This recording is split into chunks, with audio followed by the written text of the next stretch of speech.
kábíyèsí Olódùmarè, kábíyèsí Fá, adúpẹ́ lọ́wọ́ gbogbo ẹ̀yin olùfẹ̀tà Ọlọ́run káàkiri àgbáláyé. Ojú tẹ́ fi ń wò wá ò ní fọ́, èyí tẹ́ fi ń gbọ́ wá òkùnkùn nídìí. Ẹ má bínú pé àráyè ṣètò lẹ́jọ́ mẹ́ta ìtura àwọn èèyàn tó ti pè mí kí má ṣètò ọjọ́ kan àwọn èèyàn ó pè tó yẹ pé ojoojúmọ́ la máa ń ṣètò. Ọdún Fá ní ọdún Fá lọ́hùn, ìnáwó lọ́tún ìnáwó lósì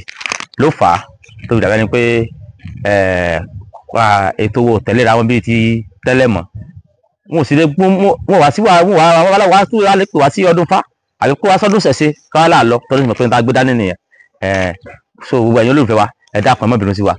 Fídíò yìí ó ti lọ láti fi jọ mẹ́ta bọ́dá wa Jágúnwà ẹgbọ́n tí bọ̀dá wa wí. àwọn àyà kún àánú Kùránì tí ò yé ànábì. sallallahu alayhi wa sallam.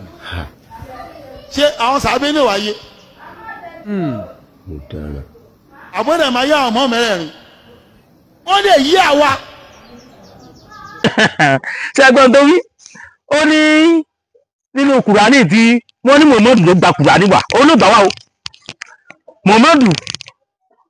ọmọ àti jùbì pẹ̀lú aláwọ̀ kọmọdéṣà ni àwọn mẹ́ta ni àwọn olóògbà wa wọ́n yẹ pé Kùránì tí Muhammadu gbà wá ó láwọn ibìkan wà tẹ́bí kò yé òun gan ó láwọn tó wájẹ́ ìmọ̀ mẹ́rẹ̀ẹ̀rin tó lọ lẹ́yìn Muhammad kò tó yá wọn náà olùsùgbọ́n àwọn àfáà àtàyè tó di òní olóyè àwọn ṣe ẹ̀yìn pé tipẹ́tipẹ́ láti sọ pé níjẹ́ wárápá bá ti mú ọmọ tó bá ti rọ́dún wárápá tí wárápá ti rọ́lù yóò sọ̀rọ̀ tí ò yé jáde yóò sọ̀rọ̀ lọ́tí jáde ọ̀rọ̀ ń gbó ọ̀rọ̀ kéèyàn kan jáde kéèyàn kan sọ̀rọ̀ kan kó sì sọ̀rọ̀ kó sì sọ pọ́lọ́ ló ń sọ̀rọ̀ gbogbo ọ̀rẹ́ wa lẹ́yìn kójọ lẹ́yà fi ń darí ayé lẹ́yà fi ń darí àwọn èèyàn lẹ́yà fi ń darí ọ̀pọ̀lọpọ̀ èèyàn gbogbo ẹ̀yìn lèmọ́mú gbogbo àwọn èèyàn kójọ ní ìsẹ́yìn darí ọ̀pọ̀lọpọ̀ èèyàn kò sí ìkankan tó wà nù Kùránì tí èsì pé Muhammad ló manipulate ẹ̀ ó mọ̀ọ́mọ̀ kó síbẹ̀ fún àwọn èèyàn láti tọpọlọ àwọn èèyàn rú ni kò ní láàkáyì tó bá yẹ kò spẹ́ṣíà ṣe tí wọ́n lé kúrò ní lílu bàbẹ́ tó ságbà ju ìyá ẹ lọ nígbà tó ń sọ bọ́pọlọ mú. So ọ̀rọ̀ yìí láti sọ tipẹ́ inú wa dùn pé gbangba ti wá jáde báyìí ara gbangba tó jáde ni pé ṣé mo sọ fún yín tipẹ́ pé àwọn àáfàá ti bí wọ́n máa ń ṣe bí ẹni pé àwọn gẹ́gẹ́ làwọn practice Islam káàfó lè sọ lẹ́nu pé nǹkan Muhammad tó sọ pé òun gbọ́ message káàfó sọ pé n tó sọ ó yí òun bọ̀ kò yí Muhammad gangan dájúdájú àwọn ti bí àwọn gan ni wọ́n ṣe Islam àwọn Saudi Arabia gan ò ṣe Islam o torí ó ní kò yá àwọn ìmọ̀ọ́mọ̀ ẹ̀rẹ́ Saudi náà ó ní òye wọn tán wá lẹ́yìn ànábì dájúdájú àwọn amọ́rí bẹ́ẹ̀ ni pé àlà ń ṣe Islam àbí ẹni pé ẹ̀sìn Nàìjíríà ni fàpẹ̀rẹ̀ ní ìsìn ní ọkàn ṣẹlẹ̀ àwọn ọmọ kẹjọ ìlú TikTok wọn yẹ pé ẹ gbàgbá o nílùú Ìlọrin òjò rọ òrùn rọ òjò rọ láyé bàbá wa kan ṣé òkìníkan tán jẹ́ fọ́mà emir tìlú Ìlọrin láyé wọn kọjú sókè báyìí wọ́n sì bẹ aláwọ̀ òjò sí rọ̀ ṣùgbọ́n ní ìsìn báyìí káwọn àfàṣe kó tó bá wọn bẹ aláwọ̀ kójú rọ̀ èmi ò fún yín ní instance kan kẹ́ lọ béèrè bóyá bẹ́ẹ̀ ni bóyá bẹ́ẹ̀ kọ́ instance mi ò fún yín fídíò yẹn ó wà lọ́wọ́ mi nílùú Ṣakí ni lọ́sẹ̀ tó kọjá bí ọjọ́ mẹ́fà sẹ́yìn òjò rọ̀ wọ́n sì lọ bọ eégún ìjọ́ kejì òjò sì rọ̀ débi pé ó fẹ́ wúpọ̀ ọ̀lẹ ní Ṣakí torí ẹ̀yin ò mọ̀ ṣùgbọ́n àwọn tó wà lọ pé bàbá yìí kan ẹ̀mí àná kan ó wá gbẹ̀dọ̀ òkè wá ní aláwù òjò rọ̀ òjò sì bẹ̀rẹ̀ sí ní rọ̀ so ti gbà pé dẹ́sàtì ni wọ́n ti mú Islam wá ni àìmọ́tọ̀ wà mọ́ àáfàá kan kò lè kọ̀ntró òjò tó bá yẹ kó wá lágbára tó fi kọ̀ntró òjò agbára àṣẹṣe ni kì í ṣe nukùlá ló wà tó yẹ pé apágbára tẹ̀lé fi kọ̀ntró òjò wà ní apá wà tó tọ́ nínú Kùránì bí ẹ̀ẹ̀mejì lọ́dún ni òjò mọ́rọ̀ ní Saudi Arabia tó yóò bá sí rọ̀ yóò mọ gbọ́ ọmọ yóò mọ gbélé yóò mọ gbọ́kọ yóò mọ gbéyàwó ni wọn ò rójò ń bẹ àmọ́ mọ́dò lè kọ̀ntró òjò kójò mọ́rọ̀ Saudi Arabia bíi ti Nàìjíríà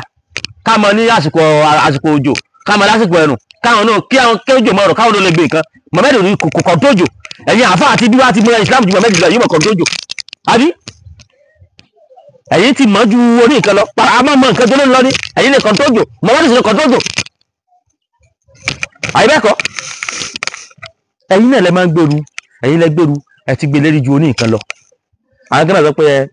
Ọ̀ṣun Òṣogbo síbẹ̀ lójú mọ́ ọ̀rọ̀ ni ọmọ ọjọ́ méje ọmọ ọjọ́ mẹ́jọ òjò rọ̀ kí ni ìwọ mọ̀ ń pa rẹ̀ ṣébi tó bá mọ̀ ló sọ bí o bá jí iṣẹ́ bá mọ̀ ní ẹ sọ ẹ ní làákàyà àti dá sí ẹrọ ọ̀sẹ̀ ṣe ẹ mọ̀ dá sọ̀rọ̀ bí Muhammadu ṣe fẹ́ ọmọ ọdún mẹ́fà bí ṣe ní ẹ mọ̀ dóbìn olóbìn ẹ mọ̀ dá sẹ́yìn lọ ẹ mọ̀ dá sọ̀rọ̀ ọ̀sẹ̀ ṣe ṣé òjò rọ̀ kí ló kọ̀ pẹ̀lú Ọ̀ṣun Òṣogbo òjò rọ̀ sáà pè ọ́ sí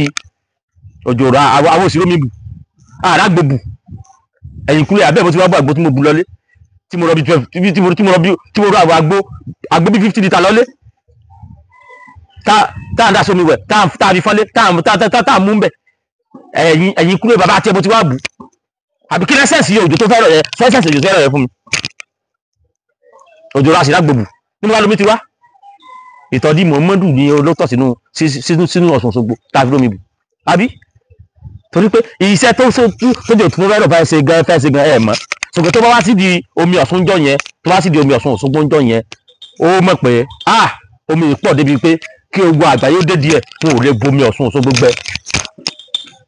ẹ mọ̀ pé omi yẹn pọ̀ débi pé kí ogun àgbáyé bá dé bí ìdí Ọ̀ṣun Òṣogbo fún òun lè bomi yẹn gbẹ ṣùgbọ́n ilé ìwòrí TikTok àbí ẹ̀rí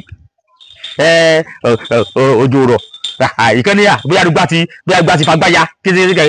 kí ló kàn yín aláyé ebu lèyìn ẹ̀ ṣe èèyàn rẹ̀ kò sí ló dùn mí torí pé nígbà bá ti délu òòlù arájọ gbogbo ẹmọ pàtàkì tán ṣẹ̀ṣẹ̀ láwọn ọba yín dìgbòlúgì ti wo àwọn dìgbòlúgì ti wo ojú òpàdà padàjọ ti gbogbo yín náà ni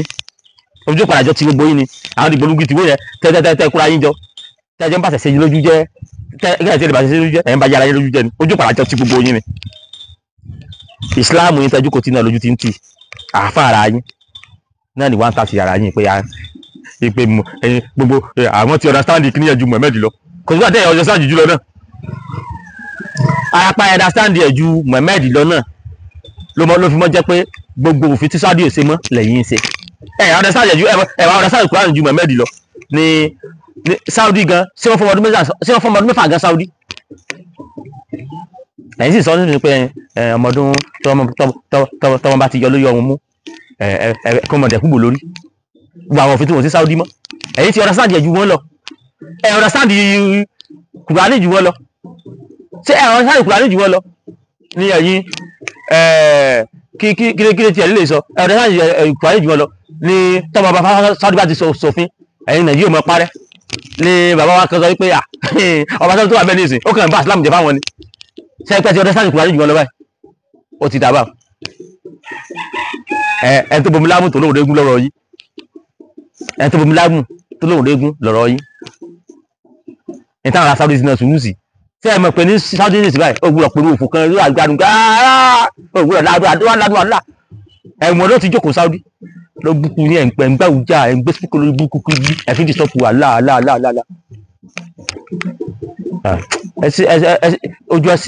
ojú ẹ̀sìn Islam ti sú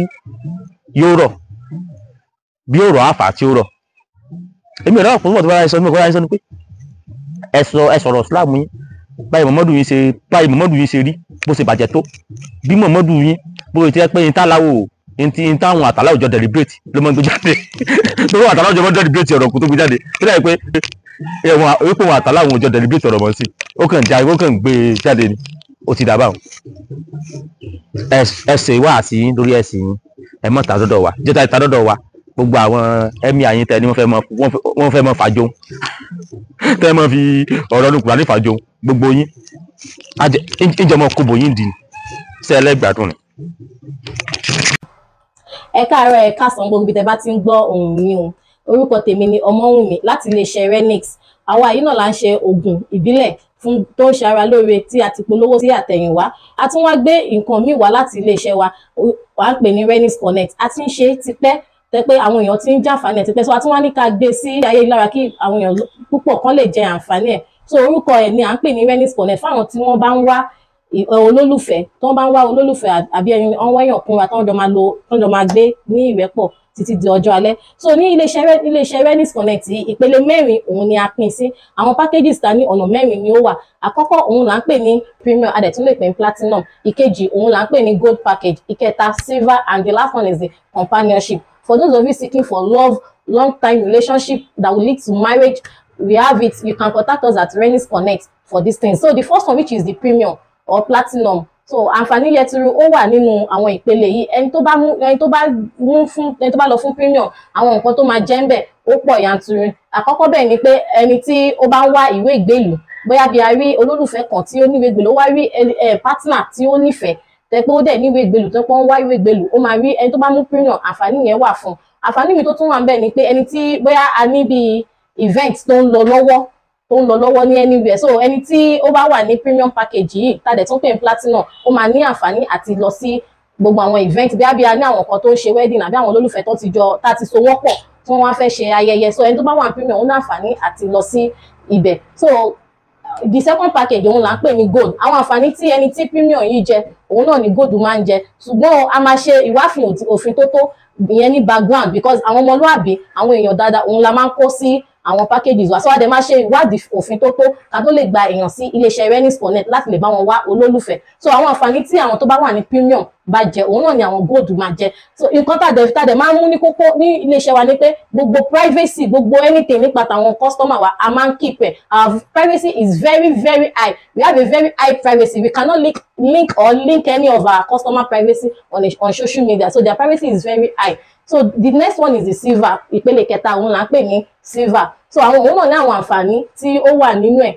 tó wà ní silver, but nǹkan tó kọ̀ yàtọ̀ nínú wọn ni pé ẹni tí ó bá mú silver kò ní àǹfààní láti rí àwọn tí ó bá wà ní gold àbí premium. So àwọn tó bá wà ní silver nìkan ni ó ní àǹfààní àti wo profile wọn láti yan olólùfẹ́. Ìpele ẹlẹ́kẹrin òun là ń pè ní companionship síkà. Companionship yìí ó wà fún ọjọ́ orí, òun ló determine àwọn tó máa wà nínú companionship yẹn, because ó dàbí bóyá bí bàbá àti ìyá tí partner wọn ti kú, so wọ́n wá ẹni tó máa ṣe ìkejì ara wọn di ọjọ́ alẹ́. So ọjọ́ orí yẹn dẹ̀ bẹ̀rẹ̀ láti ọdún 50 ọdún, which is 50 years old. So àti ibẹ̀ ni wọ́n ti máa bẹ̀rẹ̀. Ẹni tó bá fẹ́ lọ fún companionship ó gbọ́dọ̀ ti pé 50 ọdún kó tó di pé wọ́n lè jàǹfààní àwọn nǹkan tó wà nínú companionship. Bẹ́ẹ̀ ni nǹkan tó dẹ̀ wà nínú premium òun náà làwọn tó bá wà ní companionship yẹn máa jẹ. Nílé iṣẹ́ Renix Connect dẹ̀rẹ́ ẹni tó bá tún wá iṣẹ́ náà wọ́n tún ní àǹfààní àti rí iṣẹ́ láti ara ilé iṣẹ́ Renix Connect. So gbogbo ẹ̀yin èèyàn ẹ pè wá, ẹ kàn sí wa láti lè bá yín wá olólùfẹ́ àbí iṣẹ́ àbí ìwé ìlú ní ilé iṣẹ́ Renix Connect. Ẹ pè wá sí àwọn nọ́mbà tí ẹ ń wò ní ojú wọn rí láti lè wá olólùfẹ́ àti ẹni tí ẹjọ́ máa wà títí di ọjọ́ alẹ́. Ẹ ṣé gan ni.